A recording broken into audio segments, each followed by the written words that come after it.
What is up, DECA? Welcome back to another episode of Rebuilding Our Future. In this episode, I'll be going over your DECA story. So, what is a DECA story? We all have different stories to tell, of course. We all have different personal lives to tell. We all have different stories to tell on what happened this morning to us, or what did we eat this morning, or whatever we're having for supper.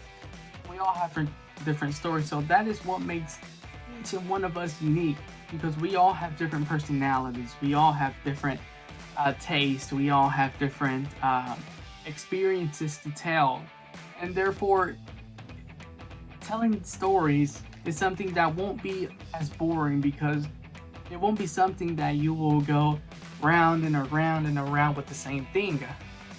On the contrary, you will hear interesting stories about people who have overcome tragedies, and how has DECA has inspired them to do more for their community, or the student who started out to be someone who is shy, who is not sociable, but at the end they are very achieved. They have achieved a lot, and they have networked with thousands of students around the world. So these are stories that makes us that will make us think on the success that we have been going through. In fact, there are several stories to be listened to, as we have over 150,000 members from across the globe, with also having DECA impacting over 10 million students, teachers, administrators, business people throughout DECA's 75 years of history. So there is a lot of stories to be told as DECA has progressed, and that is honestly something worth to listen to. If you're a state association officer or even a chapter officer, one of the things that you may be doing right now is trying to plan as we are going towards to the first day of school, in order to come up with plans so that we can recruit new members.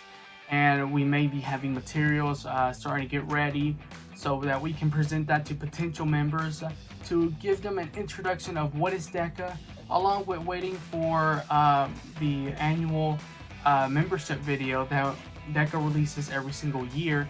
Also, the promo video that DECA also releases every single year, featuring DECA ICDC, which is going to be in Atlanta in the upcoming year, so we should be watching out for that also. But besides having all these materials out, in which it is very cool to show, gives them an introduction of what is DECA and what can they expect, is to present your DECA story. That is like the one powerful tool that will basically integrate the idea of giving potential members the sense that they will encounter something in DECA, along with giving them an introduction to DECA also. So your DECA story is like that powerful piece that can motivate and be successful, because you're giving your story. It is something unique, and unlike having these slides or presentations that officers may be saying over and over again when they meet different officers, is that these stories are very unique and different, and there's something different to listen to, therefore they won't be bored out. And also they're going to have the sense and security that they will encounter.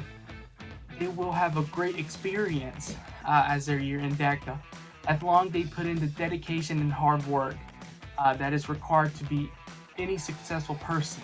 So basically, these DECA stories is truly very impactful, and if you are a chapter officer or an association officer, it is important to do so.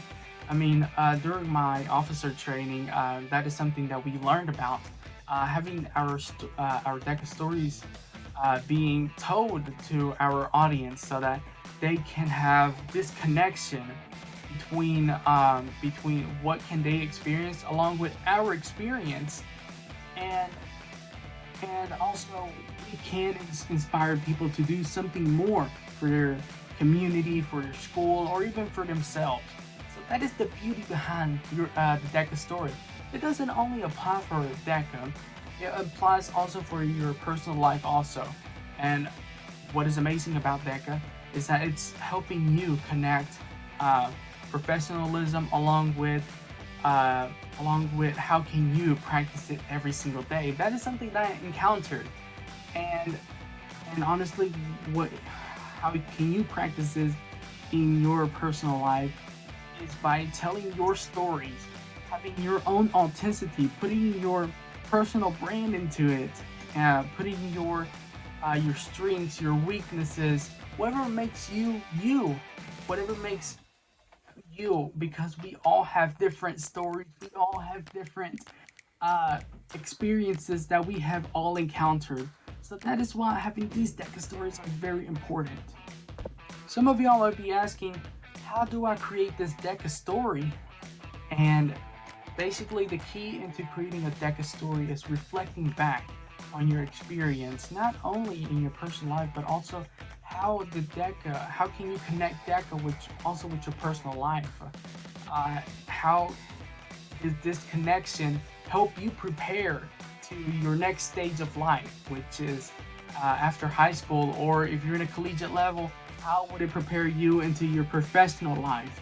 Therefore, this is the key for you to reflect back to your past, reflect back on what have you experienced as a member, what achievements have you gone through, what mistakes have you committed, and also how did you start it out, even as a person who was not in DECA, how have you transformed over the years or even the months that you have been in DECA?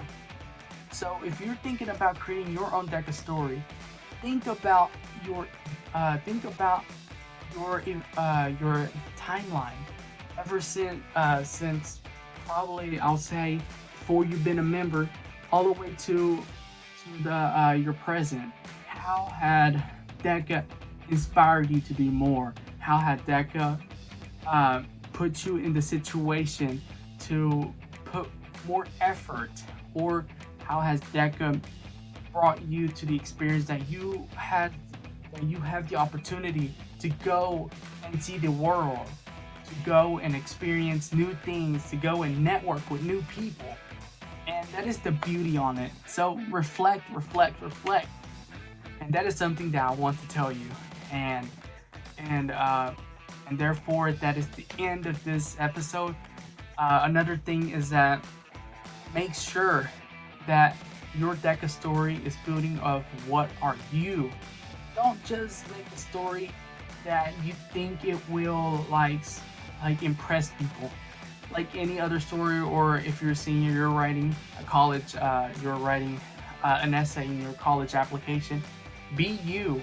I mean, don't try to do this to impress others, because if you're trying to impress others, the only thing you're going to be doing is doing the opposite. So that is a wrap. I hope to see you in the next episode.